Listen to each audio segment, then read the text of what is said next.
शहजाद, 2 जमा 2 कितना होता है? 2 जमा 2 22 होता है। क्या? ये क्या बकवास है? 2 जमा 2 4 होता है। 2 जमा 2 4 होता है। ये क्या बकवास है? सर, मेरा नया रियाजी है। 2 जमा 2 22। देखिए ना, कितना लंबा जवाब। उस्ताद का चेहरा लाल हो गया, लेकिन शहजाद तो बस शुरू हुआ था। अब सब खामोश, इम्तिहान शुरू, कोई आवाज नहीं।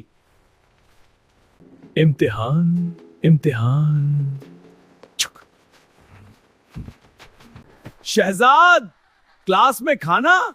ये क्या पराठा निकाल लिया?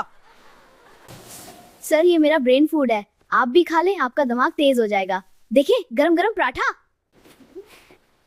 अब तुम्हारी सजा, क्लास से बाहर खड़े हो जाओ। ठीक है सर, बाहर तो खेल का मैदान है, आप भी आए ना, मैं आपको फुटबॉल सिखाता हूँ। तुमने आज पूरी क्लास तबाह कर दी। सर, क्लास तो ठीक है, बस आपका मजाक थोड़ा खत्म हो गया है। चलो, आज क्लास छुट्टी, लेकिन कल मैं तुम सबको मजाक का सबक दूंगा।